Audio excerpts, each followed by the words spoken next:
Le soleil de septembre filtrait à travers les immenses baies vitrées de la Montbrun-Capitale, projetant des reflets dorés sur le marbre poli du hall d'accueil. Apolline Giraud ajustait machinalement son chemisier bleu marine, celui qu'elle portait tous les mardis depuis 3 ans.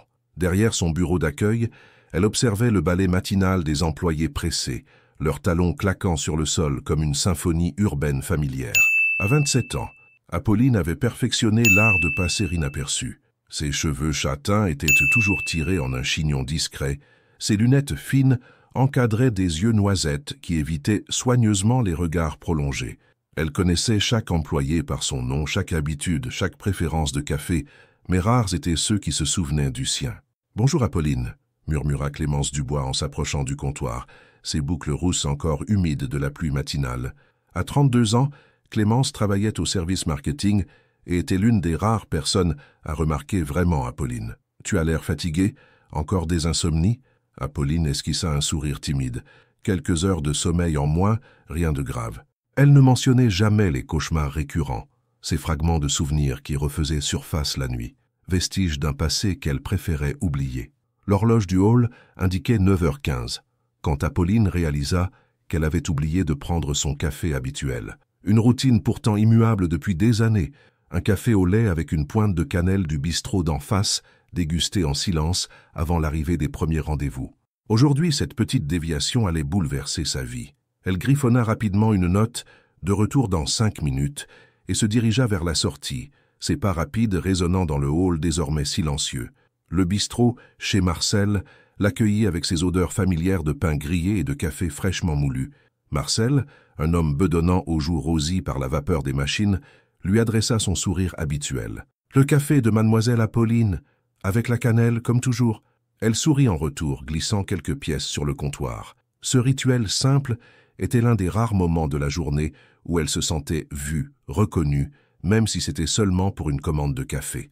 De retour dans l'immeuble de la Montbrun-Capitale, Apolline se dirigeait vers les ascenseurs quand son téléphone vibra.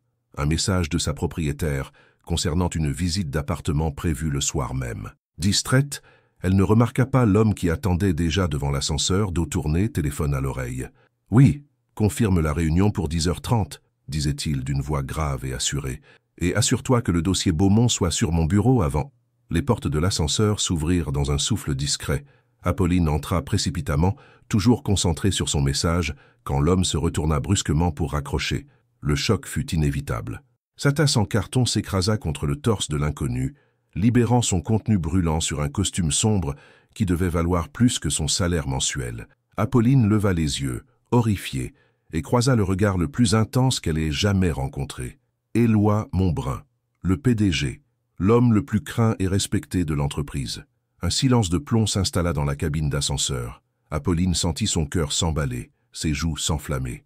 Elle balbutia des excuses incohérentes, cherchant désespérément un mouchoir dans son sac, ses mains tremblant de nervosité. « Je suis vraiment désolé, monsieur Montbrun. Je ne vous avais pas vu, Sa voix se brisa. Dans quelques minutes, elle serait virée, humiliée, encore une fois. Mais au lieu de la colère attendue, Éloi Montbrun fit quelque chose d'inattendu. Il observa sa veste tachée, puis leva les yeux vers Apolline. Un sourire presque imperceptible étira ses lèvres. « Finalement, dit-il d'une voix douce qui contrastait avec sa réputation, un moment que je ne peux pas contrôler. » Apolline cligna des yeux, certaine d'avoir mal entendu. L'homme devant elle, aux tempes légèrement grisonnantes et aux yeux d'un bleu profond, ne ressemblait en rien au tyran décrit dans les couloirs. Sa présence était imposante, certes, mais quelque chose dans son regard trahissait une vulnérabilité inattendue. « Vous travaillez ici depuis longtemps ?» demanda-t-il alors que l'ascenseur continuait sa montée silencieuse. « 3 ans, répondit Apolline, encore sous le choc. J'étais la réceptionniste. Apolline Giraud, dit-il, et elle sursauta en entendant son nom dans sa bouche. Je vous ai remarqué. Vous avez cette façon particulière de traiter chaque personne avec la même courtoisie, qu'elle soit stagiaire ou directeur. Les portes s'ouvrirent au dernier étage, révélant l'impressionnant bureau directoriel. Éloi sortit puis se retourna vers elle. « Ne vous inquiétez pas pour le costume. » Et Apolline. Il marqua une pause. « Merci pour ce moment d'imprévu. Cela faisait longtemps. » Alors que les portes se refermaient, Apolline resta pétrifiée, le cœur battant, réalisant que sa vie venait de prendre un tournant inattendu. Dans les reflets métalliques de l'ascenseur, Elle entrevit son visage rougi et ses yeux brillants d'une émotion qu'elle n'arrivait pas à nommer. En bas, dans le hall, Clémence l'attendait avec inquiétude. « Alors, tu as croisé qui dans cet ascenseur? Tu as l'air différente. » Apolline secoua la tête, incapable de trouver les mots. Comment expliquer qu'en l'espace de quelques minutes, l'homme le plus puissant de l'entreprise avait brisé toutes ses certitudes sur l'invisibilité qu'elle cultivait si soigneusement? 3 jours s'étaient écoulés depuis l'incident de l'ascenseur, et Apolline n'arrivait toujours pas à chasser cette image. Les yeux bleus d'Éloi Montbrun, ce sourire inattendu, cette voix qui avait prononcé son nom comme s'il la connaissait depuis toujours. Elle avait passé ses journées dans l'expectative, guettant chaque mouvement dans le hall, chaque sonnerie d'ascenseur, mais il n'était pas réapparu. « Tu rêves éveillé », observa Henri Lavigne, en passant son balai près du bureau d'accueil. À 65 ans, le vieil homme aux cheveux blancs était l'un des employés les plus anciens de la Montbrun Capital. Discret et observateur, il avait développé au fil des années une sagesse silencieuse qui échappait à la plupart des cadres pressés. « Pardon, Henri », murmura Apolline en sursautant. « J'étais distraite. » Henri s'appuya sur son balai, ses yeux pétillants de malice. « Distraite par un certain ascenseur, peut-être? Les murs ont des oreilles ici, ma petite. » Apolline rougit. Si même Henri était au courant, cela signifiait que toute l'entreprise devait déjà connaître l'histoire. Elle imaginait déjà les chuchotements, les regards en coin, les spéculations malveillantes. « Ce n'était qu'un accident », protesta-t-elle faiblement. « Bien sûr, » sourit Henri, « comme il est accidentel qu'il soit passé 3 fois devant ton bureau depuis lundi. » Le cœur d'Apolline fit un bond. « Il est passé. » « Oh oui, chaque matin vers 9h30. Il regarde dans ta direction, mais tu es toujours occupé avec tes dossiers ou tes appels. » Henri se pencha légèrement vers elle. « Parfois, les accidents les plus importants de notre vie nous arrivent quand on s'y attend le moins. » Avant qu'Apolline puisse répondre, les portes tournantes de l'entrée principale pivotèrent, laissant entrer Éloi Montbrun. Il portait un costume gris anthracite parfaitement taillé, ses cheveux légèrement décoiffés par le vent de novembre. Son regard balaya instinctivement le hall et s'arrêta sur elle. Henri s'éclipsa discrètement, laissant Apolline seule face à l'homme qui hantait ses pensées depuis 3 jours. Éloi s'approcha lentement, ses pas mesurés résonnant sur le marbre. « Bonjour, Apolline, » dit-il simplement, s'arrêtant devant son bureau. « Bonjour, monsieur Montbrun, » répondit-elle, surprise par la fermeté de sa propre voix. « Éloi, » corrigea-t-il doucement. « Après l'incident du café, je pense que nous pouvons abandonner les formalités. » Un silence confortable s'installa entre eux. Apolline remarqua qu'il tenait un livre à la main, les pages cornées témoignant d'une lecture attentive. « Vous lisez beaucoup ?» demanda-t-elle, surprenant elle-même par sa curiosité. Éloi baissa les yeux sur l'ouvrage. « L'étranger de Camus, une relecture. » Il marqua une pause. « Parfois, on a besoin de revisiter certaines vérités pour comprendre où l'on en est. » Apolline hocha la tête. Elle connaissait cette sensation, cette nécessité de chercher des réponses dans les mots d'autrui quand les siens ne suffisaient plus. « Et vous, qu'est-ce qui vous passionne en dehors de... » Il fit un geste vague vers le bureau. « Tout cela ?» La question la prit au dépourvu. Depuis des années, personne ne s'était intéressé à ce qu'elle aimait vraiment. « J'écris », avoua-t-elle après une hésitation. « Enfin, j'essaie. Des nouvelles, principalement. »« Que sur quoi ?»« Des gens ordinaires qui vivent des moments extraordinaires, ou l'inverse. » Elle rougit, consciente de la banalité de sa réponse. Mais Éloi sembla sincèrement intéressé. « C'est exactement ce qui nous arrive, non? Des gens ordinaires dans un moment qui sort de l'ordinaire. » Son téléphone vibra, brisant la bulle intime qui s'était créée autour d'eux. Il jeta un coup d'œil à l'écran et soupira. « Je dois y aller. Réunion de direction. » Il marqua une pause, semblant hésiter. « Apolline, seriez-vous libre pour déjeuner demain? Il y a un petit restaurant rue Saint-Antoine. Le temps perdu. Rien d'officiel. Juste une conversation. » Apolline sentit son monde s'arrêter. Éloi Montbrun, l'homme le plus puissant de l'entreprise, l'invitait à déjeuner. Elle pensa à tous les regards qui se poseraient sur eux, aux rumeurs qui enfleuraient, aux conséquences possibles. « Je ne sais pas si c'est une bonne idée, » murmura-t-elle. « Probablement pas, » admit-il avec un sourire qui transformait complètement son visage. « Mais les meilleures décisions de ma vie ont rarement été les plus raisonnables. » L'ascenseur arriva avec un ping discret. Éloi s'y dirigea, puis se retourna une dernière fois. « 13h demain. Si vous changez d'avis, je comprendrai. » Les portes se refermèrent, et Apolline resta là, le cœur battant, consciente que chaque employé du hall avait assisté à cette conversation. Elle croisa le regard de Clémence qui sortait de l'ascenseur adjacent, ses yeux écarquillés par la surprise. « Dis-moi que je n'ai pas rêvé, » souffla Clémence en s'approchant. « Éloi Montbrun vient de t'inviter à déjeuner ?»« Je crois que oui, » répondit Apolline, encore sonnée. « Et tu lui as dit quoi ?»« Rien, je n'ai rien dit. » Clémence secoua la tête, incrédule. « Apolline, tu réalises ce qui se passe. L'homme le plus inaccessible de Paris s'intéresse à toi. »« Ah, c'est bien le problème, » murmura Apolline. « Je ne suis pas faite pour ce genre d'attention. » Ou alors, suggéra Clémence avec un sourire complice, « tu es exactement ce dont il a besoin. » Le reste de la journée s'écoula dans un brouillard. Apolline répondait aux appels mécaniquement, accueillait les visiteurs avec son sourire professionnel, mais ses pensées étaient ailleurs. Elle repensait à la façon dont Éloi avait dit son nom, à cette vulnérabilité qu'elle avait entrevue dans ses yeux, à cette invitation qui changeait tout. Le soir venu, alors qu'elle rangeait ses affaires, Henri réapparut avec son sourire bienveillant. « Alors, petite, que vas-tu faire ?»« Je ne sais pas, avoua-t-elle. J'ai peur. Peur de quoi ? De tout. De ne pas être à la hauteur, d'être jugée, de reproduire les erreurs du passé. » Henri posa une main paternelle sur son épaule. « Ma petite Apolline, la peur n'a jamais empêché les tempêtes d'arriver, mais elle peut nous empêcher d'apprendre à danser sous la pluie. » En sortant de l'immeuble, Apolline leva les yeux vers les fenêtres éclairées du dernier étage. Quelque part là-haut, Éloi Montbrun travaillait peut-être encore, se demandant si elle viendrait demain. Pour la première fois depuis des années, l'idée de prendre un risque ne lui semblait plus complètement terrifiante. Apolline changea de tenue 3 fois avant de partir déjeuner. Elle avait finalement opté pour une robe simple couleur bordeaux et un cardigan noir, espérant paraître naturelle sans sembler négligée. Ses mains tremblaient légèrement en vérifiant son reflet dans le miroir des toilettes de l'entreprise. « Tu es magnifique », assura Clémence qui l'avait rejointe. « Et surtout, reste toi-même. C'est cette Apolline-là qu'il a envie de connaître. » Le restaurant Le Temps Perdu était niché dans une rue pavée du Marais, loin de l'agitation des boulevards. Quand Apolline poussa la porte, une clochette tinta doucement, et l'atmosphère feutrée l'enveloppa immédiatement. Des livres tapissèrent les murs, des bougies illuminaient chaque table, et l'odeur de thym et de romarin flottait dans l'air. Éloi était déjà là, installé à une table près de la fenêtre. Il avait troqué son costume habituel contre un pull en cachemire gris et une veste plus décontractée. En la voyant, il se leva avec un sourire qui semblait plus authentique que ceux qu'elle avait l'habitude de voir dans les couloirs de Montbrun-Capitale. « Je commençais à penser que vous ne viendriez pas », avoua-t-il en l'aidant à s'asseoir. « J'ai failli ne pas venir », répondit Apolline avec une honnêteté qui la surprit elle-même. « Et est-ce qui vous a fait changer d'avis ?» Elle réfléchit un instant, observant ses mains croisées sur la table. « La curiosité, je suppose, et peut-être le besoin de comprendre pourquoi vous vous intéressez à quelqu'un comme moi. » Éloi inclina légèrement la tête. « Quelqu'un comme vous ? Invisible, ordinaire, sans histoire. C'est intéressant, » murmura-t-il. « Moi, je vois une femme qui observe tout, qui traite chaque personne avec respect, qui lit dans les silences.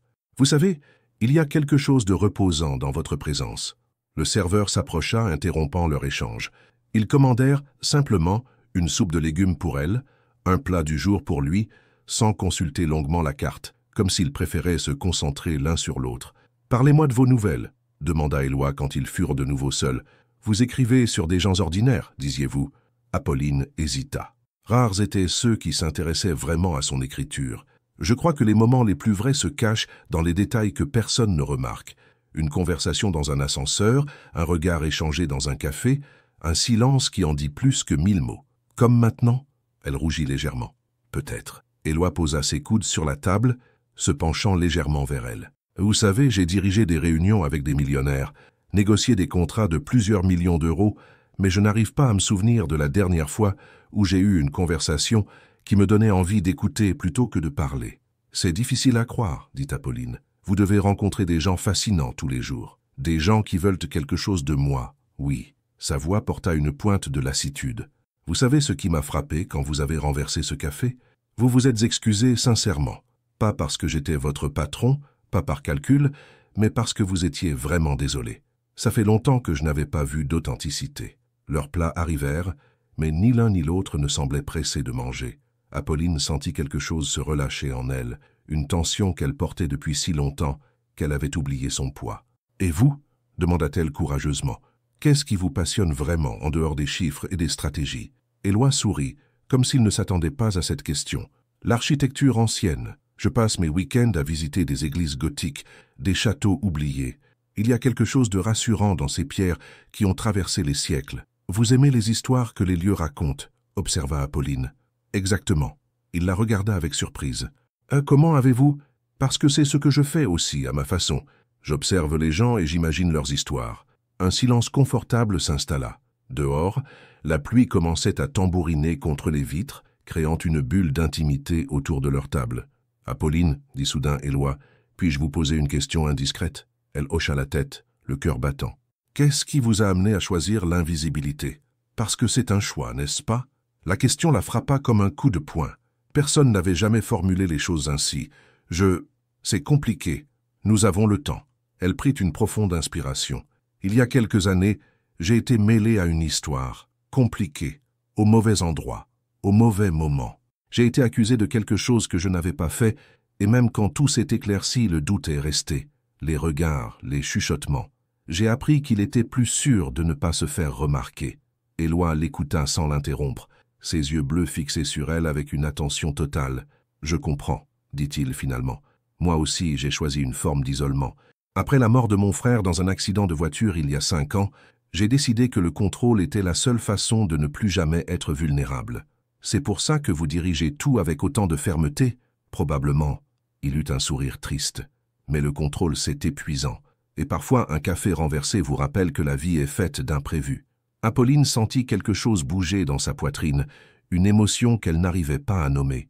Cet homme puissant, craint par tant de personnes, lui confiait ses fêlures avec une sincérité désarmante. « Merci, » murmura-t-elle. « Pourquoi?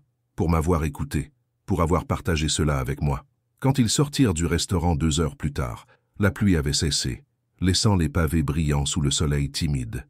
Ils marchèrent lentement vers Montbrun Capital, comme pour retarder le moment de retrouver leurs rôles habituels. « Apolline, dit Éloi en s'arrêtant devant l'immeuble, j'aimerais beaucoup recommencer. Ce déjeuner, je veux dire, si vous en avez envie. » Elle leva les yeux vers lui, vers cet homme qui venait de bousculer toutes ses certitudes sur l'amour et la confiance. « Oui, répondit-elle simplement, j'en ai envie. » En regagnant son poste, Apolline croisa le regard complice d'Henri qui nettoyait les vitres. Il lui fit un clin d'œil discret, et pour la première fois depuis longtemps, elle lui rendit son sourire sans retenue. Quelque chose venait de commencer, et malgré ses peurs, elle avait hâte de découvrir où cela l'amènerait. Les semaines qui suivirent leur premier déjeuner transformèrent subtilement la routine d'Apolline. Éloi passait désormais quotidiennement devant son bureau, s'arrêtant parfois pour échanger quelques mots sur un livre qu'il avait lu ou pour lui demander son avis sur des détails apparemment anodins. Ces moments volés dans l'agitation du hall devinrent les respirations de sa journée. Mais Apolline n'était pas naïve. Elle voyait les regards qui les suivaient, entendait les conversations qui cessaient brusquement à son passage. L'entreprise tout entière semblait retenir son souffle, attendant de voir jusqu'où irait cette relation improbable. « Tu deviens le sujet de conversation préféré de la machine à café », l'informa Clémence un matin, s'appuyant discrètement contre le comptoir d'accueil. « Hier, j'ai entendu Véronique Beaumont du service juridique dire que tu étais habile de t'être rapproché du PDG. » Apolline sentit son estomac se nouer. Véronique Beaumont, une femme de 40 ans aux ambitions affichées, n'avait jamais caché son dédain pour les employés qu'elle jugeait sans importance. Qu'est-ce qu'elle a dit exactement? Que c'était touchant de voir comment certaines personnes savent saisir les opportunités. Clémence imita parfaitement le ton hautain de Véronique, et Guillaume Marchand a ajouté que M. Montbrun était probablement en pleine crise de la quarantaine. Chaque mot était un coup de poignard. Apolline avait espéré que leur discrétion protégerait ce qui naissait entre Éloi et elle, mais elle réalisait maintenant à quel point elle avait été naïve. Dans un univers comme Montbrun Capital, rien n'échappait au regard scrutateur. « Peut-être qu'ils ont raison, murmura-t-elle. Peut-être que je me fais des illusions. »« Ne dis pas ça, protesta Clémence. J'ai vu comment ils te regardent, Apolline. Ce n'est pas de la pitié ou de l'amusement. C'est authentique. » L'après-midi même, comme s'il avait senti son trouble, Éloi l'appela à son bureau. Apolline monta au dernier étage, le cœur battant, consciente que chaque seconde passée dans l'ascenseur alimenterait encore les rumeurs. Le bureau d'Éloi était à l'image de l'homme qu'elle apprenait à connaître, impressionnant mais chaleureux, avec ses bibliothèques pleines de livres anciens et ses fenêtres offrant une vue panoramique sur Paris. Il se leva à son entrée, abandonnant une pile de dossiers. « Merci d'être venu, » dit-il simplement. « Asseyez-vous, je vous prie. » Apolline prit place dans l'un des fauteuils en cuir face à son bureau, remarquant qu'il préférait s'asseoir dans celui d'à côté plutôt que de maintenir la barrière symbolique de son bureau. « Vous semblez préoccupé ces derniers jours, » observa-t-il. « Est-ce que tout va bien ?» La sollicitude dans sa voix faillit faire craquer sa résolution de garder ses inquiétudes pour elle. Mais les mots de Véronique résonnaient encore dans sa tête. « Éloi, commença-t-elle, utilisant son prénom pour la première fois, les gens parlent de nous, et pas toujours en bien. » Il soupira, se passant une main dans les cheveux. « Je m'en doutais. Qu'est-ce qu'ils disent? Que je suis opportuniste, que vous traversez une crise, que tout cela n'est qu'un caprice. » Éloi se pencha vers elle, ses yeux bleus intensément fixés sur les siens. « Et vous, qu'est-ce que vous en pensez? Je ne sais plus, avoua-t-elle.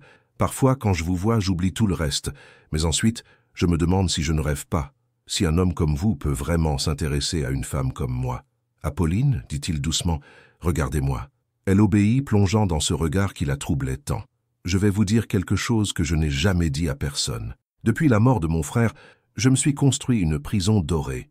J'ai eu des relations, bien sûr, mais toujours avec des femmes qui comprenaient les règles du jeu. Pas d'émotion véritable, pas de vulnérabilité.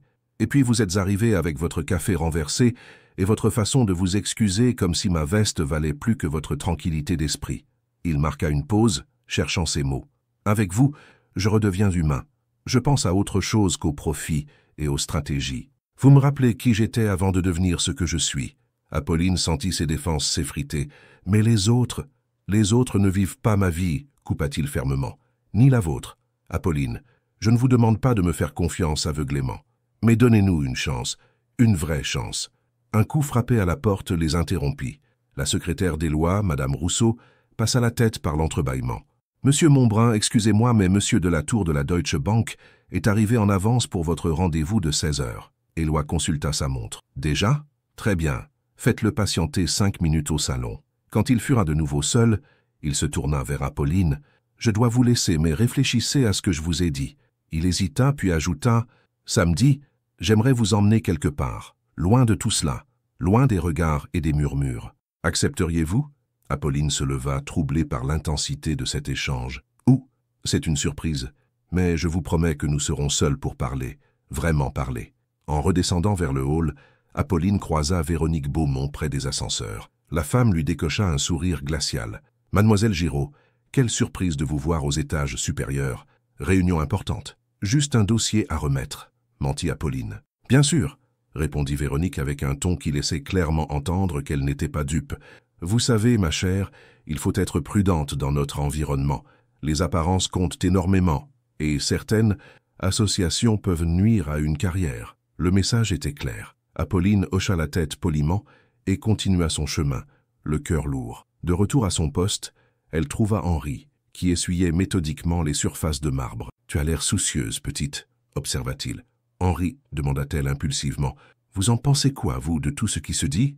Le vieil homme s'arrêta dans sa tâche et la regarda avec bienveillance. « J'en pense que j'ai vu passer beaucoup de monde dans ces couloirs. Des ambitieux, des calculateurs, des gens qui jouent des rôles. Mais toi, depuis 3 ans, tu n'as jamais changé. Tu es la même avec le stagiaire qu'avec le directeur financier. Et lui... » Henri jeta un coup d'œil vers les étages supérieurs. Il n'avait jamais regardé quelqu'un comme il te regarde. Mais si les gens ont raison, si je ne suis qu'une distraction, ma petite Apolline, dit Henri avec un sourire sage, les gens qui n'ont jamais pris de risque pour l'amour parlent toujours trop fort. La vraie question, c'est qu'est-ce que ton cœur te dit?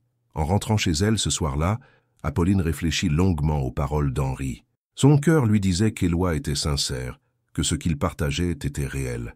Mais sa raison lui rappelait douloureusement que la dernière fois qu'elle avait fait confiance, elle avait fini humiliée et brisée. Pourtant, quand elle repensait au regard d'Éloi, à cette vulnérabilité qu'il avait partagée avec elle, quelque chose en elle refusait d'abandonner. Samedi.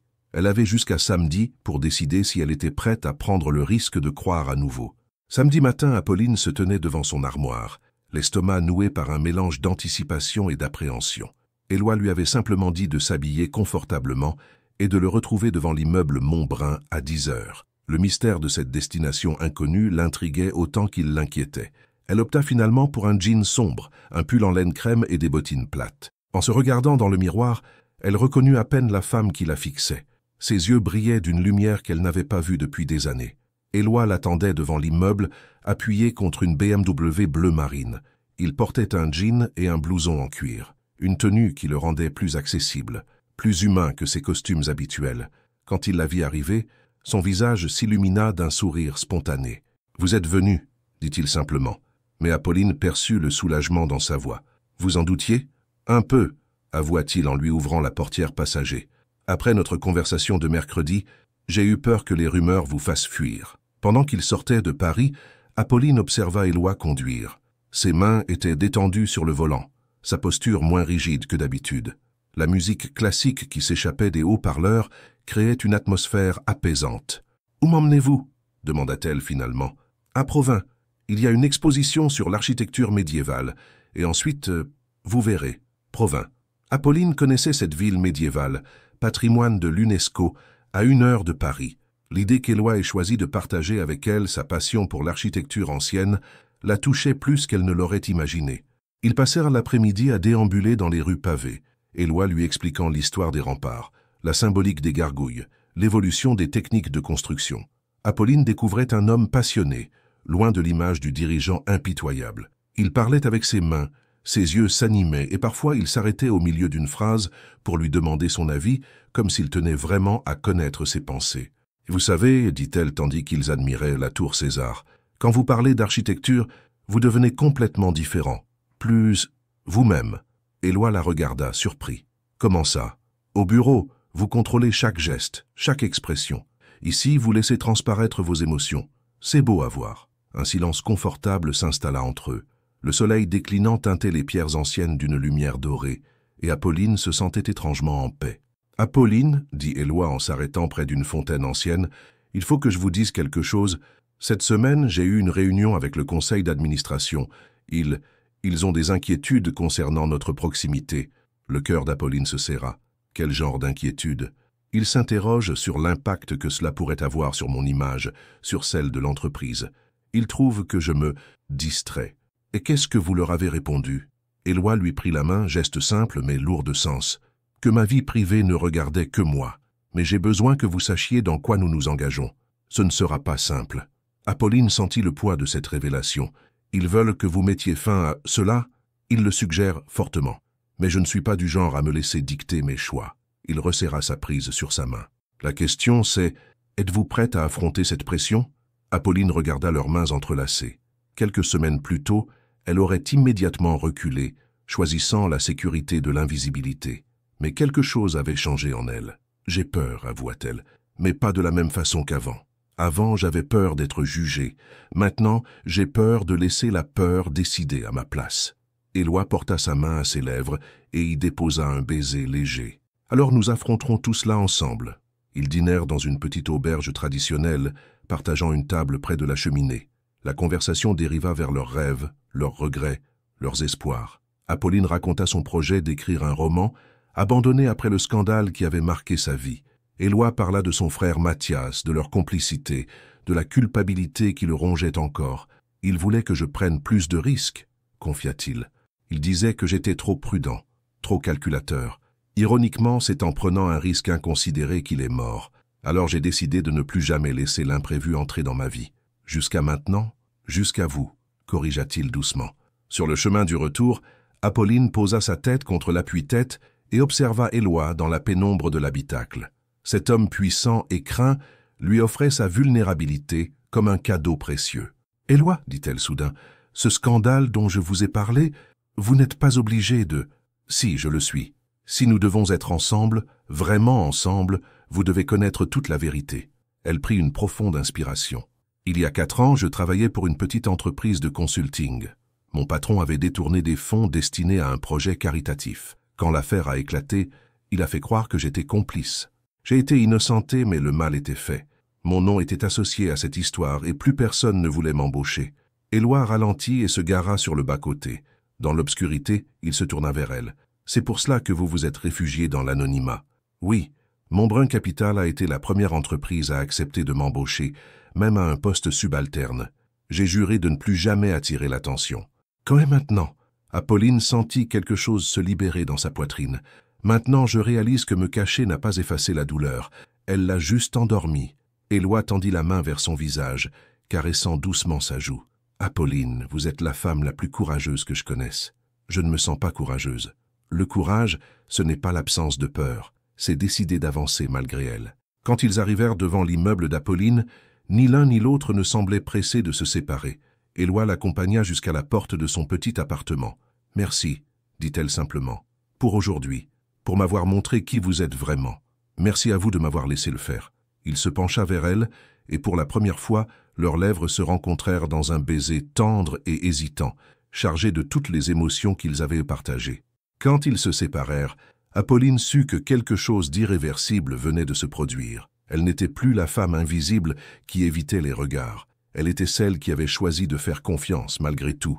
En montant chez elle, elle croisa Madame Dubois, sa voisine, qui lui sourit avec bienveillance. « Vous rayonnez, ma petite Apolline.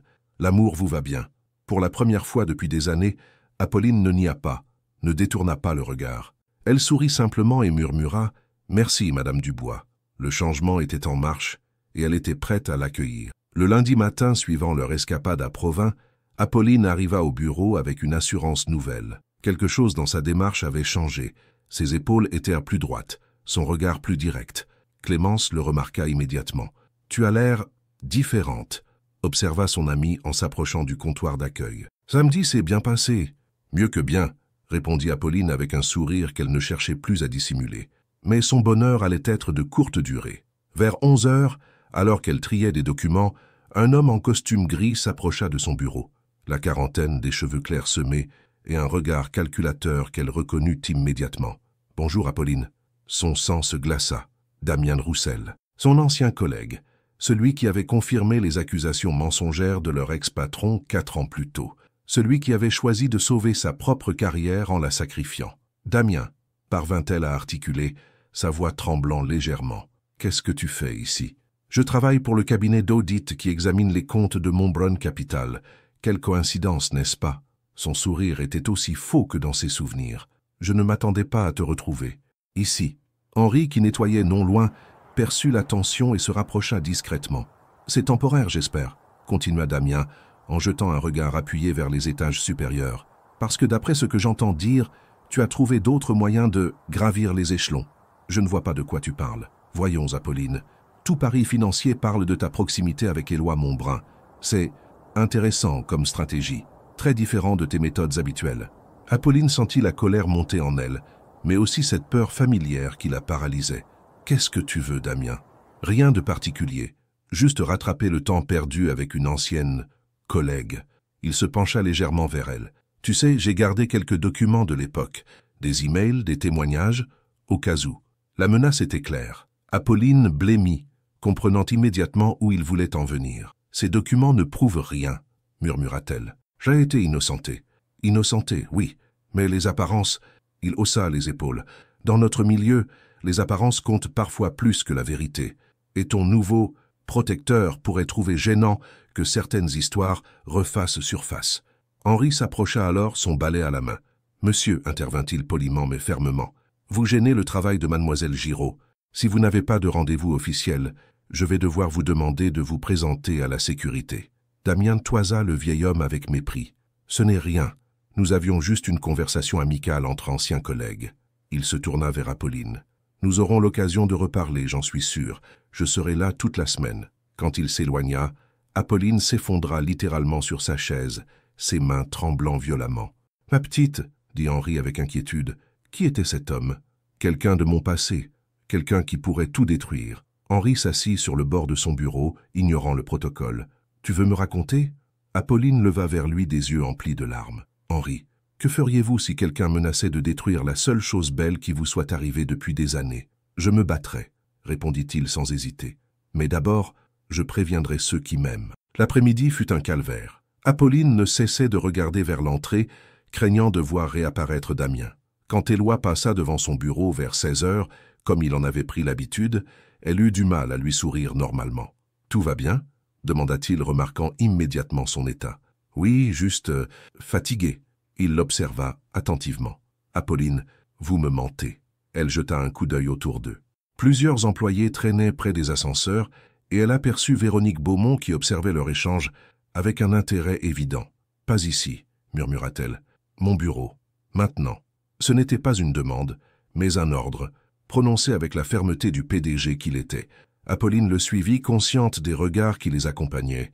Une fois dans son bureau, porte fermée, Éloi se tourna vers elle. « Que se passe-t-il » Apolline prit une profonde inspiration. « Quelqu'un de mon passé est ici.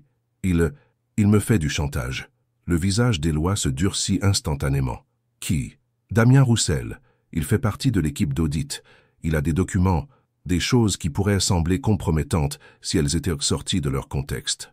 Quel genre de documents? Apolline lui expliqua rapidement l'histoire, les emails qu'elle avait échangés avec son ancien patron, les témoignages ambigus que Damien avait fournis à l'époque. Il menace de tout révéler si je ne...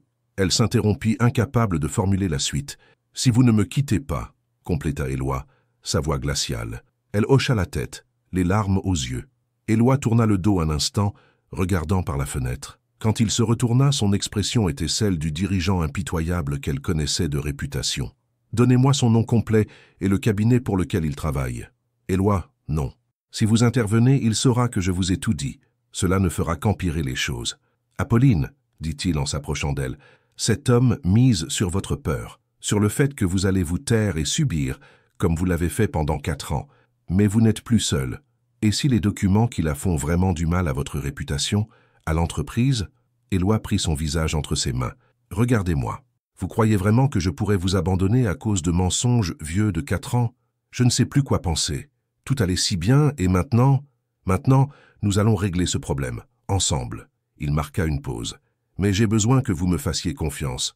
Complètement. » Apolline ferma les yeux, sentant le poids de cette décision. Faire confiance signifiait risquer d'être à nouveau trahi. Mais ne pas faire confiance signifiait perdre Éloi et retourner à sa prison dorée de solitude. « D'accord, » murmura-t-elle. « Je vous fais confiance. » Le téléphone d'Éloi sonna. Il décrocha d'un geste brusque. « Oui ?» Sa voix était cassante. « Maintenant. » « Très bien. » Il raccrocha et se tourna vers Apolline. « Réunion d'urgence avec le conseil. Ils ont eu vent de quelque chose. » Le cœur d'Apolline se serra. « Damien ? Probablement. » Éloi enfila sa veste de costume. « Rentrez chez vous. Ne répondez à aucune question, ne parlez à personne de cette conversation. Je m'occupe de tout. Et si le conseil décide que nous devons... » Éloi s'arrêta à la porte, se tournant vers elle une dernière fois. « Apolline, il y a des choses dans la vie pour lesquelles il vaut la peine de se battre. Vous en faites partie. » Quand elle redescendit au hall, Apolline croisa le regard satisfait de Damien, qui sortait justement d'une salle de réunion. Son sourire narquois lui confirma ses pires craintes. Il avait déjà commencé à semer ses graines de destruction. Henri l'attendait près de son bureau, l'air inquiet. « Il faut que je parte, » dit-elle simplement. « Courage, ma petite. Les tempêtes les plus violentes passent toujours. » En sortant de l'immeuble, Apolline leva les yeux vers les fenêtres du dernier étage. Là-haut, Éloi se battait pour leur histoire. Elle pria pour qu'il soit plus fort que la tempête qui s'annonçait. Apolline passa une nuit blanche, tournant et se retournant dans son lit, imaginant les pires scénarios. À 6 heures du matin, n'y tenant plus, elle se leva et prépara son petit déjeuner qu'elle ne parvint pas à avaler. Son téléphone restait désespérément silencieux. Aucun message d'Éloi. Quand elle arriva au bureau à 8h30, l'atmosphère était électrique. Des employés se rassemblaient par petits groupes, chuchotant avec animation. Clémence l'attendait près de son bureau, le visage grave. « Apolline, il faut qu'on parle, » dit-elle d'une voix tendue. « Qu'est-ce qui s'est passé ? Hier soir, il y a eu une réunion du conseil qui a duré jusqu'à très tard. Et ce matin... » Clémence hésita. « Ce matin, des emails anonymes circulent dans toute l'entreprise. À ton sujet. » Le sang d'Apolline se glaça. « Quel genre d'email ? Des copies de documents, des témoignages, l'histoire avec ton ancien patron. Quelqu'un veut te discréditer. » Apolline s'effondra sur sa chaise. Damien avait mis ses menaces à exécution. « Où est Monsieur Montbrun ? » En réunion depuis 8 heures, avec les directeurs et... Clémence baissa la voix, avec des gens du conseil de surveillance. Vers 10 heures, Véronique Beaumont s'approcha du bureau d'accueil, un sourire faussement compatissant aux lèvres. « Ma pauvre Apolline » commença-t-elle d'un ton mielleux. « J'imagine que cette matinée doit être difficile pour vous. Je ne vois pas de quoi vous parlez. Voyons, ne faites pas l'innocente. Tout le monde a reçu ces révélations sur votre passé. » Véronique se pencha légèrement. « Bien sûr, nous savons tous que M. Montbrun est un homme honorable qui a simplement été mal conseillé. Qu'est-ce que vous insinuez? Rien du tout. Simplement que certaines personnes profitent de la générosité d'autrui. » Heureusement, le conseil de surveillance veille aux intérêts de l'entreprise. Henri, qui écoutait non loin, s'approcha avec son air placide habituel. « Madame Beaumont, dit-il poliment, j'ai renversé accidentellement un seau d'eau savonneuse près de votre bureau.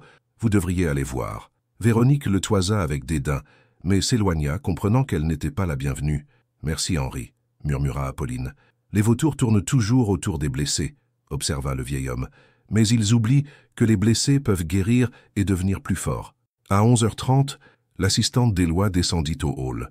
Madame Rousseau s'approcha d'Apolline avec un air embarrassé. « Mademoiselle Giraud, Monsieur Monbrun souhaite vous voir. » Immédiatement.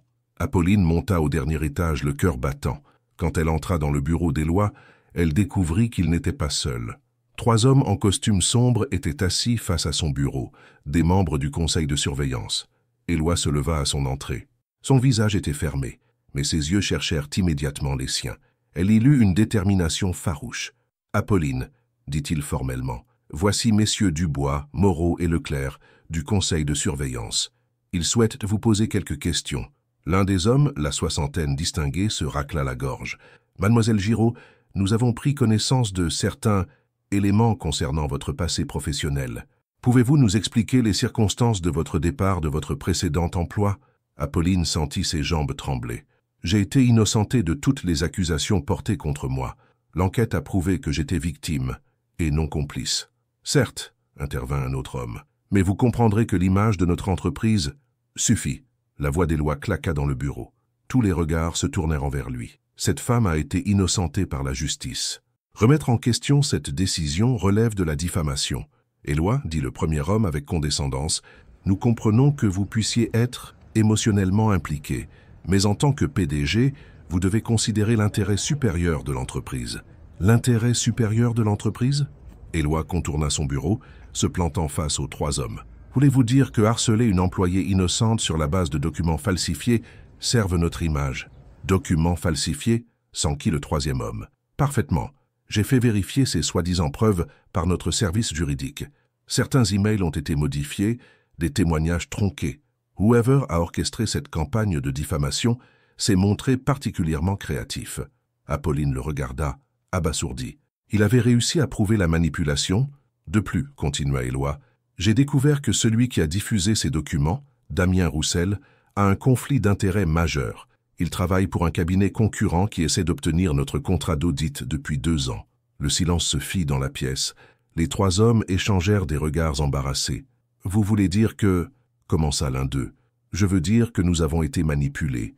Que cette attaque contre mademoiselle Giraud n'était qu'un prétexte pour me déstabiliser et affaiblir ma position. » Éloi se tourna vers Apolline. « Heureusement, j'ai appris à faire confiance aux bonnes personnes. » L'un des hommes du conseil se leva, visiblement mal à l'aise. « Éloi, si c'est effectivement le cas, nous vous présentons nos excuses. Et à vous aussi, mademoiselle. » Quand ils furent partis, Apolline resta immobile, encore sous le choc. « Comment avez-vous… » commença-t-elle. « J'ai passé la nuit à éplucher chaque document, à faire vérifier chaque détail par nos experts. » Éloi s'approcha d'elle. « Et j'ai découvert que Damien Roussel avait déjà utilisé cette méthode dans 2 autres entreprises. Il collecte des informations sur des employés vulnérables et les utilise pour créer des scandales qui déstabilisent les dirigeants. Mais pourquoi s'en prendre à moi? Parce que vous êtes mon point faible. Il l'a compris dès qu'il a su pour nous. » Éloi prit ses mains dans les siennes. « Apolline, je suis désolé que vous ayez eu à subir ça. Vous vous êtes battue pour moi, » murmura-t-elle encore incrédule. « Évidemment. Je vous avais dit que je me battais pour les choses qui en valèrent la peine. » Apolline sentit ses yeux se remplir de larmes. « Et Damien? Il a été escorté hors de l'immeuble ce matin. Son cabinet perdra probablement plusieurs clients quand l'histoire se saura. » Éloi caressa doucement son visage. « Il ne pourra plus jamais vous faire de mal. Et nous? Après tout ça, le conseil va accepter nous ?» Éloi sourit, et pour la première fois depuis des heures, ce sourire atteignit ses yeux. « Le conseil vient de réaliser que j'ai une alliée précieuse. Quelqu'un qui a survécu à des épreuves que la plupart d'entre eux n'imaginent même pas. Ils commencent à comprendre que vous n'êtes pas ma faiblesse, Apolline. Vous êtes ma force. » Il l'attira contre lui, et elle se blottit dans ses bras, sentant enfin la tension de ces dernières heures se relâcher. « C'est fini ?» demanda-t-elle contre son épaule. « Cette bataille-là, oui. Mais notre histoire, Apolline… » Il la regarda dans les yeux. « Notre histoire ne fait que commencer. » En redescendant au hall, Apolline croisa Henri qui nettoyait les vitres avec un petit sourire satisfait. « Alors, petite, la tempête est passée ?»« Elle est passée, Henri, et nous avons tenu bon, comme je te l'avais dit. Les racines profondes résistent aux plus gros orages. » Pour la première fois depuis des jours, Apolline sourit vraiment. Elle avait survécu. Ils avaient survécu. Et maintenant, elle était prête à découvrir ce que l'avenir leur réservait. 3 semaines après l'affaire Damien Roussel, l'atmosphère à Montbrun-Capitale avait complètement changé. Les regards que recevait Apolline n'étaient plus chargés de suspicion, mais de respect. L'histoire de la manipulation orchestrée contre elle avait fait le tour de l'entreprise, et beaucoup d'employés s'étaient sentis honteux de leur jugement hâtif. Apolline, quant à elle, découvrait une nouvelle version d'elle-même. Elle se tenait plus droite, parlait avec plus d'assurance et surtout, elle n'évitait plus les regards. Le soir, elle avait recommencé à écrire, et les mots coulaient sur le papier avec une fluidité qu'elle n'avait pas connue depuis des années. « Tu rayonnes littéralement », observa Clémence en s'appuyant contre son bureau. « L'amour te va vraiment bien. Comment ça se passe avec Éloi ?»« Mieux que tout ce que j'aurais pu imaginer », avoua Apolline avec un sourire. « Il est différent de ce que les gens croient, plus vulnérable, plus attentionné. Et côté travail, des changements en perspective ?» Apolline hésita. Depuis une semaine, Éloi lui avait fait plusieurs allusions à de possibles évolutions de carrière, mais elle n'osait pas trop y croire. « Je ne sais pas encore, on verra. » Ce matin-là, Madame Rousseau descendit la chercher vers 10 heures. « Mademoiselle Giraud, Monsieur Montbrun souhaite vous voir. » Et elle sourit mystérieusement. « Je crois que vous allez être surprise. » En montant dans l'ascenseur, Apolline se demanda ce qui l'attendait. Quand elle entra dans le bureau d'Éloi, elle découvrit qu'il n'était pas seul.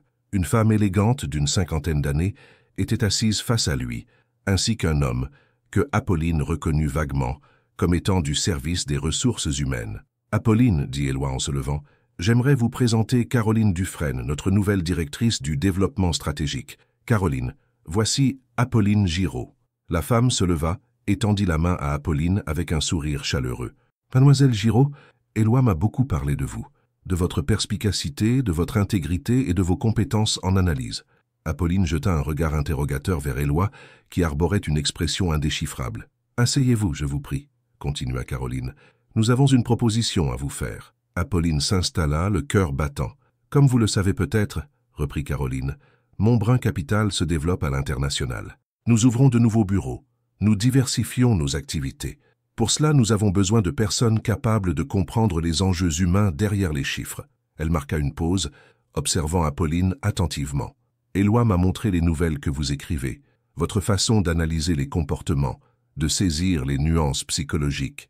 C'est exactement ce dont nous avons besoin pour comprendre nos futurs marchés et nos partenaires potentiels. » Apolline resta bouche bée. « Vous avez lu mes nouvelles ?»« Éloi m'en a parlé et j'ai été curieuse, » admit Caroline. « Votre vision des relations humaines est remarquable. » L'homme des ressources humaines prit la parole. « Nous vous proposons un poste de chargé d'études comportementales au sein du département de Caroline.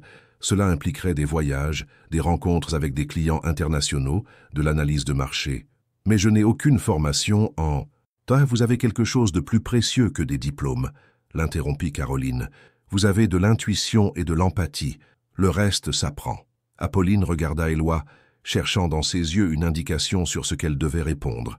Il lui sourit et hocha légèrement la tête. « C'est une opportunité incroyable, » balbutia-t-elle. « Mais je ne veux pas que les gens pensent que vous devez cette promotion à votre relation avec Éloi. » Caroline eut un sourire compréhensif. « Ma chère, j'ai 30 ans d'expérience dans ce milieu. Je sais reconnaître le talent quand je le vois. Cette proposition, c'est moi qui l'ai faite après avoir étudié votre profil. » L'homme des RH poussa un dossier vers elle. « Prenez le temps de réfléchir. Vous n'avez pas besoin de répondre aujourd'hui. » Quand ils furent seuls, Apolline se tourna vers Éloi, encore sous le choc. « Vous saviez, Caroline m'a parlé de ce poste il y a quelques jours. Quand elle m'a décrit le profil recherché, j'ai immédiatement pensé à vous, mais la décision lui appartient entièrement. Et si j'accepte, nous allons travailler ensemble. Dans la même entreprise, les gens vont dire... » Éloi s'approcha d'elle, posant ses mains sur ses épaules. « Apolline, vous avez passé des années à vous cacher par peur du jugement des autres. Est-ce que vous allez laisser cette peur vous empêcher de saisir l'opportunité de votre vie ?» Elle le regarda. Cet homme qui avait chamboulé son existence et qui continuait à croire en elle plus qu'elle ne croyait en elle-même. « J'ai peur de ne pas être à la hauteur. » Moi, j'ai peur que vous le soyez trop et que vous finissiez par me dépasser, plaisanta-t-il. Mais c'est un risque que je suis prête à prendre. Ce soir-là, Apolline rentra chez elle avec le dossier sous le bras. Elle l'étala sur sa table de cuisine et étudia chaque page attentivement. Le salaire proposé était 3 fois supérieur à celui de réceptionniste. Les responsabilités étaient excitantes et variées.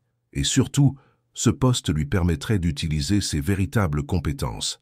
Son téléphone sonna. C'était Éloi. « Alors, qu'est-ce que vous en pensez ? Je pense que c'est terrifiant et merveilleux à la fois. C'est exactement ce que devrait être un nouveau départ. » Apolline sourit, regardant par sa fenêtre les lumières de Paris qui scintillaient dans la nuit. « Éloi, dit-elle soudain, si j'accepte ce poste, est-ce que cela changera quelque chose entre nous ?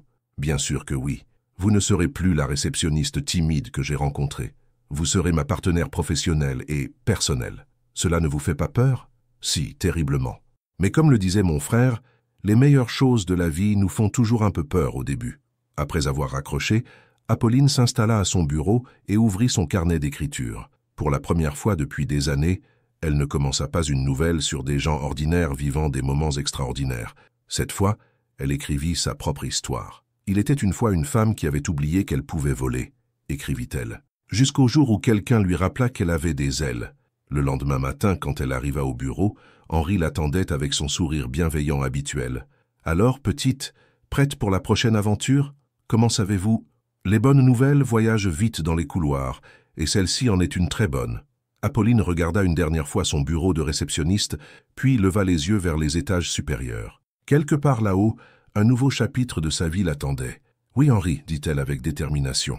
Je suis prête. » 2 mois s'étaient écoulés depuis qu'Apolline avait accepté son nouveau poste. Son bureau au 15e étage offrait une vue magnifique sur les toits parisiens, et elle s'était rapidement adaptée à ses nouvelles responsabilités. Caroline Dufresne s'était révélée être une mentor exceptionnelle, et Apolline découvrait chaque jour l'étendue de ses propres capacités. Mais ce matin-là, l'atmosphère dans les bureaux était particulièrement tendue. Une réunion cruciale était prévue avec des investisseurs japonais, et l'avenir d'un projet de plusieurs millions d'euros en dépendait. « Apolline » l'appela Caroline depuis son bureau. « Pouvez-vous venir ? Nous avons un problème. » En entrant, Apolline découvrit Caroline au téléphone, visiblement contrariée. Éloi était également présent, penché sur des documents, son expression habituelle de concentration marquée par l'inquiétude. « Qu'est-ce qui se passe ?» demanda Apolline. Caroline raccrocha et soupira. « Notre traductrice pour la réunion avec les Japonais vient d'annuler. Problème familial urgent. Et nous n'arrivons pas à trouver de remplaçant compétent à si court terme. La réunion est dans 3 heures, ajouta Éloi. Sans traduction appropriée, nous risquons de perdre ce contrat. Apolline réfléchit rapidement. Qu'est-ce que vous entendez par traduction appropriée? Pas seulement linguistique, expliqua Caroline. Ces investisseurs attachent une importance énorme aux nuances culturelles, aux non-dits, au code de politesse japonais. Un mauvais traducteur pourrait ruiner toutes nos chances. Apolline hésita, puis prit une profonde inspiration. Je parle japonais, couramment. Le silence qui suivit fut assourdissant.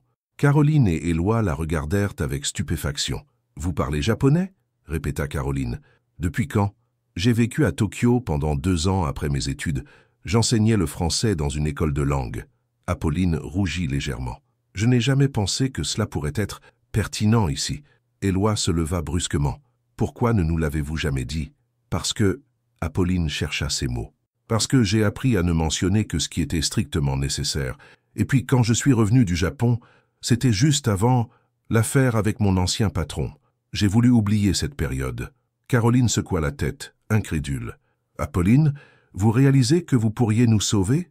Je peux essayer, mais je n'ai jamais traduit dans un contexte financier. Nous vous brieferons sur la terminologie technique, » dit rapidement Éloi. « Mais votre connaissance de la culture japonaise est exactement ce dont nous avons besoin. » Les 3 heures qui suivirent furent un tourbillon d'activités. Caroline et Éloi expliquèrent à Apolline tous les détails du projet, la stratégie de négociation, les points sensibles à éviter. Apolline se replongea dans ses souvenirs de Tokyo, retrouvant les subtilités de la langue et des codes culturels qu'elle croyait avoir oubliés. Quand les investisseurs japonais arrivèrent, Apolline les accueillit en s'inclinant respectueusement, s'adressant à eux dans un japonais parfait. L'effet fut immédiat. Leurs visages fermés s'illuminèrent de surprise et de plaisir. « Tanaka-san, Yamamoto-san, Sato-san, dit-elle avec le niveau de politesse approprié. « Nous sommes honorés de votre présence. » La réunion qui suivit fut un chef-d'œuvre de diplomatie. Apolline ne se contentait pas de traduire les mots.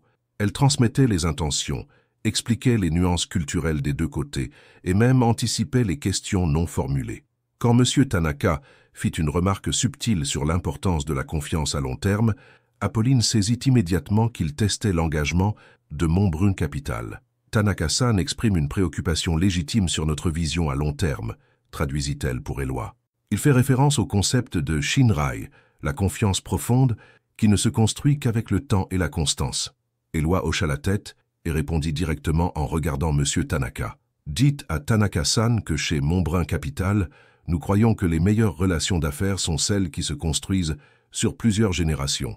Nous ne cherchons pas un profit rapide, mais un partenariat durable. » Apolline traduisit, ajoutant les nuances culturelles nécessaires. Les trois hommes échangèrent des regards approbateurs. La réunion se conclut par un accord de principe, quelque chose que Caroline et Éloi n'espéraient même plus après l'annulation de leur traductrice. Quand les investisseurs partirent, M. Tanaka s'arrêta devant Apolline et s'inclina profondément. « Jiro-san, dit-il en japonais, votre maîtrise de notre langue et de notre culture nous a profondément touchés. Vous avez l'âme d'un vrai pont entre nos deux mondes. » Une fois seule, Caroline se laissa tomber dans un fauteuil. « Apolline, vous venez de sauver un contrat de 15 millions d'euros et de révéler un talent que nous ne soupçonnions même pas, » ajouta Éloi, la regardant avec un mélange d'admiration et de reproches affectueux. « Je suis désolé de ne pas vous l'avoir dit plus tôt, » s'excusa Apolline. « J'ai tellement pris l'habitude de cacher mes compétences. » « Ne vous excusez pas, » l'interrompit Caroline. « Mais promettez-moi qu'à partir de maintenant, vous nous direz tout, vos talents, vos idées, vos intuitions. Nous avons besoin de tout cela. » Le soir même, Éloi l'invita à dîner pour célébrer ce succès. Ils choisirent un petit restaurant japonais du 15e arrondissement et Apolline commanda pour eux deux dans un japonais fluide qui fit sourire le chef. « Vous m'impressionnez chaque jour davantage, » dit Éloi en la regardant déguster ses sashimi avec des baguettes parfaitement maniées. « Combien d'autres secrets gardez-vous ?»« Quelques-uns, » admit-elle avec un sourire mystérieux, « mais j'apprends à les partager. »« Cette période au Japon ?» demanda Éloi. « Pourquoi êtes-vous revenu ?» Apolline posa ses baguettes, son expression devenant plus sérieuse. « Mon père est tombé malade, cancer du poumon. Je suis revenu pour m'occuper de lui. Il est mort 6 mois après mon retour, et c'est à ce moment-là que j'ai commencé à travailler pour mon ancien patron. » Elle marqua une pause. « Papa aurait été fier de me voir aujourd'hui. » Éloi tendit la main vers la sienne. « Il aurait eu raison de l'être. Vous savez, » continua Apolline, « quand j'étais au Japon, j'avais l'impression d'être enfin moi-même, libre, confiante, capable de tout. Puis je suis rentrée et peu à peu, j'ai laissé les circonstances me faire redevenir petite. » « Que, maintenant ?» Apolline sourit, pensant à cette journée extraordinaire, à la confiance que Caroline et Éloi lui accordaient, à tous les défis qui l'attendaient. « Maintenant, je réapprends à être grande, grâce à vous, grâce à nous. » En rentrant chez elle ce soir-là, Apolline fit un détour par l'immeuble de Montbrun Capital. Elle leva les yeux vers les fenêtres illuminées, vers ce 15e étage qui était désormais le sien. Dans quelques mois, elle qui se cachait derrière un bureau d'accueil négocierait peut-être avec des clients du monde entier. Elle qui évitait les regards dirigerait peut-être des équipes. Pour la première fois depuis des années, l'avenir lui souriait, et elle était prête à lui sourire en retour. 6 mois plus tard, Apolline se tenait devant le miroir de son bureau, ajustant sa veste tailleur marine. Aujourd'hui n'était pas un jour comme les autres. Le conseil d'administration allait officialiser sa nomination au poste de directrice associée du développement international. À 28 ans, elle devenait l'une des plus jeunes dirigeantes de Montbrun Capital. Un coup frappé à sa porte l'interrompit dans ses pensées. Caroline entra, un sourire radieux aux lèvres. « Prête pour le grand jour ?»« Aussi prête qu'on peut l'être, » répondit Apolline, remarquant que sa voix ne tremblait plus comme autrefois. « Vous savez, » dit Caroline en s'approchant, « quand Éloi m'a parlé de vous pour la première fois, j'étais sceptique. Une réceptionniste promue directement à un poste de direction, mais vous avez prouvé que le talent n'a pas de diplôme. Merci, Caroline.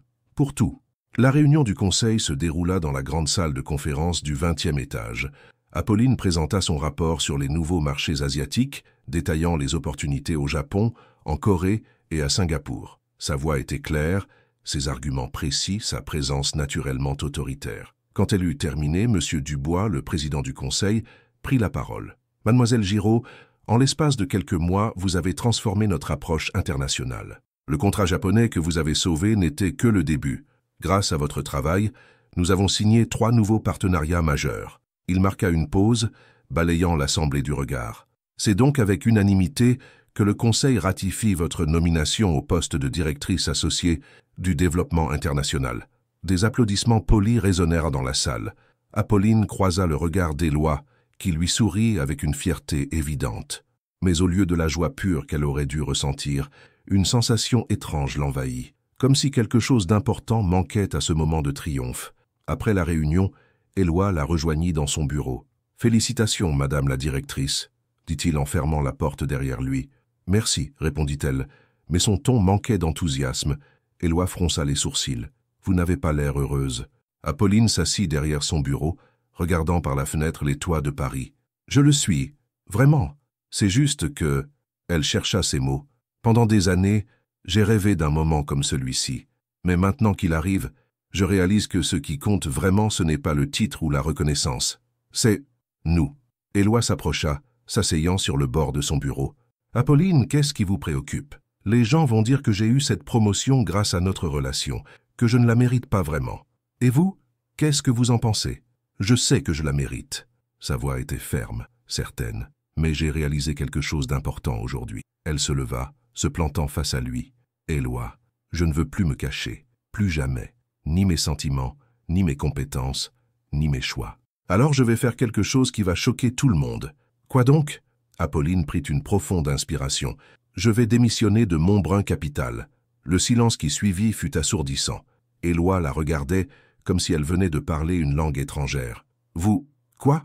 J'ai reçu une offre de Caroline. Elle quitte Montbrun pour monter sa propre entreprise de consulting international. Elle me propose de la rejoindre comme associée. Éloi se leva brusquement, faisant les 100 pas devant la fenêtre. « Vous voulez partir?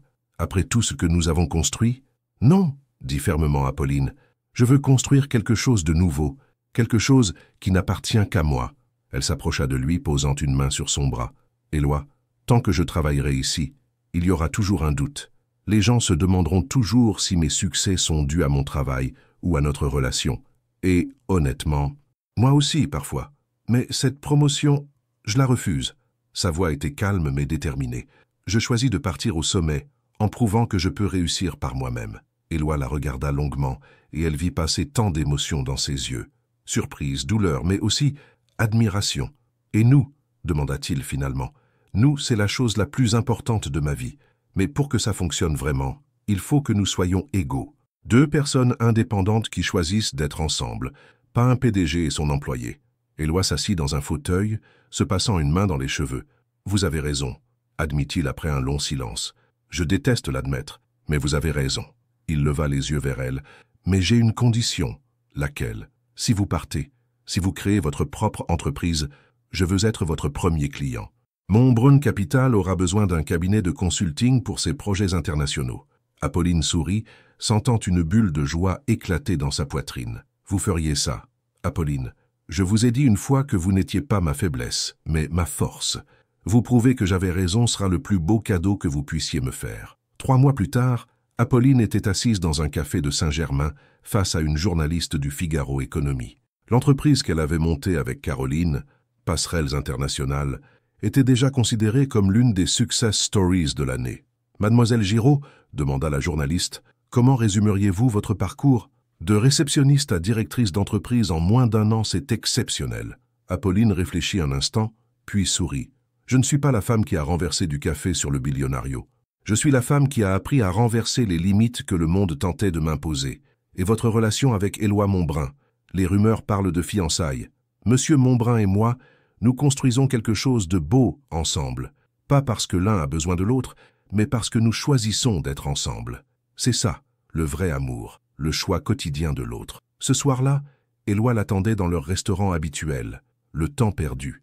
Quand elle arriva, elle le trouva debout près de leur table, visiblement nerveux. « Éloi, tout va bien ?»« Apolline, commença-t-il, il y a 9 mois, vous avez bouleversé ma vie dans un ascenseur.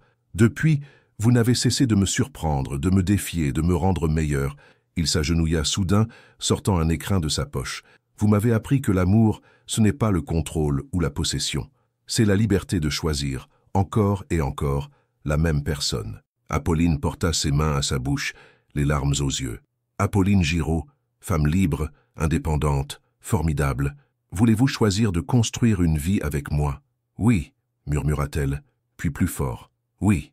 Quand il glissa la bague à son doigt, Apolline réalisa que son histoire était loin d'être terminée.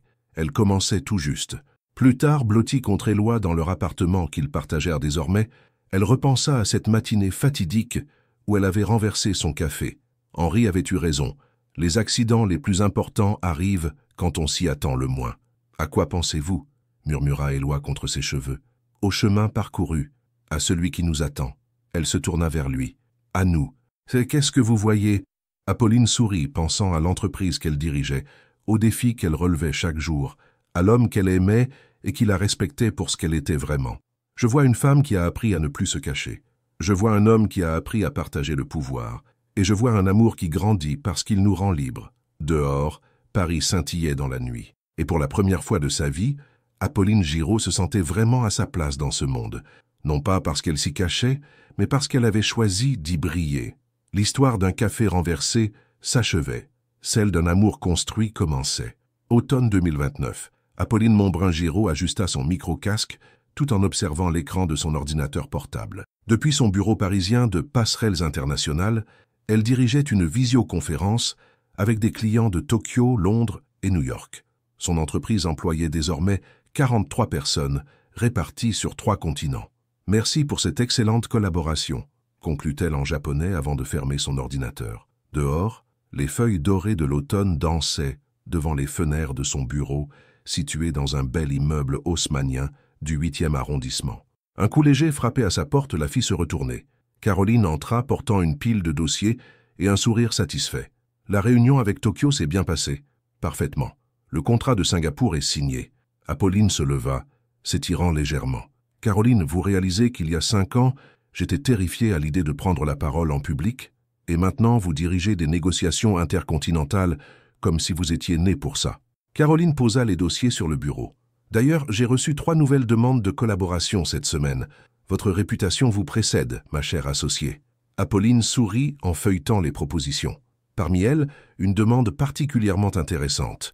Une entreprise japonaise souhaitait s'implanter en France et cherchait un cabinet capable de comprendre les subtilités culturelles des 2 pays. « Celle-ci m'intéresse », dit-elle en montrant le dossier. « Mais je vais devoir déléguer. Éloi et moi partons en voyage de noces la semaine prochaine. Enfin, après 3 reports, j'ai cru que vous n'y arriveriez jamais. » Apolline et Éloi s'étaient mariés 6 mois plus tôt dans une cérémonie intime au château de Vincennes, entourés seulement de leurs proches. Henri, maintenant retraité mais toujours aussi sage, avait été témoin d'Apolline. Clémence avait organisé la réception avec son efficacité habituelle. « Où allez-vous ?»« Japon et Corée du Sud. Voyage d'affaires et de plaisir mélangés. » Apolline rangea ses affaires dans son sac. « Éloi veut découvrir les temples de Kyoto, et moi, je veux revoir Tokyo, après toutes ces années. » En sortant de l'immeuble, Apolline croisa un café qu'elle fréquentait parfois. L'enseigne chez Marcel lui rappela immédiatement ce matin fatidique d'il y a 5 ans. Elle y entra impulsivement. « Un café au lait avec une pointe de cannelle, s'il vous plaît. » Le nouveau propriétaire, un jeune homme aux cheveux bouclés, lui sourit en préparant sa commande. « À emporter ? » ?»« Non, je vais le boire ici. » Apolline s'installa près de la vitrine, observant les passants pressés. Dans ce flot anonyme, elle reconnut soudain une silhouette familière. Véronique Beaumont traversait la rue, élégante comme toujours, mais ses épaules semblaient plus lourdes. Apolline avait appris par Clémence que Véronique avait été licenciée de Montbrun Capital l'année précédente pour des pratiques douteuses. Elle dirigeait maintenant une petite firme de consulting qui peinait à décoller. Leurs regards se croisèrent à travers la vitrine. Véronique s'arrêta visiblement surprise, puis esquissa un sourire contraint et continua son chemin. Apolline ne ressentit aucune satisfaction de cette rencontre, seulement une forme de paix intérieure. Son téléphone vibra. Un message d'Éloi. « Fini plus tôt, je passe te chercher dans 20 minutes, hâte de te voir. » Elle sourit, tapant sa réponse. « J'ai une surprise pour toi. » 20 minutes plus tard, Éloi poussait la porte du café. À 44 ans, il avait quelques cheveux gris de plus aux tempes, mais ses yeux brillaient toujours de la même intensité quand il la regardait. Il avait quitté le poste de PDG de Montbrun Capital l'année précédente pour se consacrer à des projets philanthropiques, gardant seulement un siège au conseil d'administration. « Quelle surprise !» demanda-t-il en s'asseyant en face d'elle. Apolline sortit un petit carnet de son sac. J'ai terminé mon roman. Les yeux d'Éloi s'écarquillèrent. Vraiment? Les passerelles du cœur. L'histoire d'une femme qui apprend à construire des ponts entre les cultures et entre les cœurs. Elle lui tendit le manuscrit. Tu es le premier à le lire. Éloi prit le carnet avec précaution comme s'il tenait un trésor. Je suis fier de toi. Tu ne l'as même pas encore lu. Je suis fier de la femme que tu es devenue. De la femme que tu as toujours été, en fait. Ils sortirent du café main dans la main, se dirigeant vers leur appartement du Marais. En chemin, ils passèrent devant l'immeuble de Montbrun Capital. Apolline leva machinalement les yeux vers les étages supérieurs. « Tu regrettes parfois » demanda Éloi, suivant son regard. « Jamais. » Sa réponse fut instantanée et sincère. « Et toi, comment pourrais-je regretter la décision qui m'a mené vers la vraie vie ?» Ils continuèrent leur marche en silence, chacun perdu dans ses pensées.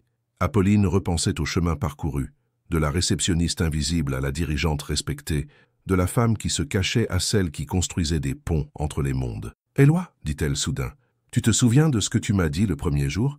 Finalement, un moment que je ne peux pas contrôler? » Exactement. Elle s'arrêta, se tournant vers lui. C'était prémonitoire. Depuis ce jour, ma vie est une succession de moments que je ne contrôle pas, mais que je choisis d'embrasser. Et maintenant, Apolline posa une main sur son ventre, où grandissait depuis quelques semaines un secret qu'elle n'avait pas encore partagé. Maintenant, je me prépare au plus beau des imprévus. Éloi suivit son geste, ses yeux s'illuminant de compréhension. « Apolline ? 3 mois, murmura-t-elle. J'attendais d'être sûre. » Il la prit dans ses bras, la faisant tourner doucement sur le trottoir sous le regard amusé des passants. « Notre bébé va naître dans un monde où sa mère dirige une entreprise internationale et où son père suit sa passion. » Il la reposa délicatement.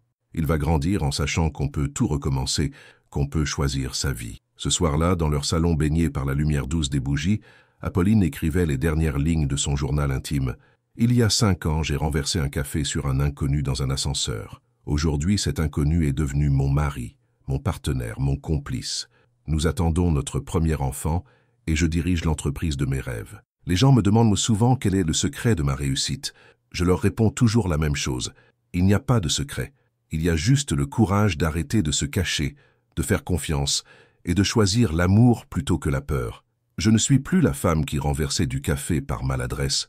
Je suis celle qui renverse les obstacles avec détermination. Et ça, c'est bien mieux. » Dehors, Paris scintillait sous les étoiles. Dans l'appartement, Éloi lisait les premières pages du roman de sa femme, un sourire attendri aux lèvres. Sur la table basse, 2 tasses de thé fumaient doucement. Certaines histoires commencent par un accident. Les plus belles se poursuivent par un choix. Fince, si vous étiez Apolline à ce moment crucial, feriez-vous le même choix? Refuseriez-vous une promotion de rêve pour prouver votre indépendance et construire quelque chose de personnel, même en risquant de tout perdre? Ou accepteriez-vous la sécurité d'un poste garanti? Votre participation sur la chaîne est très importante. Merci de laisser votre opinion dans les commentaires. Merci d'avoir regardé. Vos réactions sont très importantes pour notre travail. Laissez-nous un commentaire pour nous dire ce que vous pensez et d'où vous regardez. N'oubliez pas de vous abonner à la chaîne et d'activer les notifications pour ne rien manquer. Votre participation est très importante pour la poursuite de notre travail. Alors partagez-la avec ceux qui aimeront cette histoire.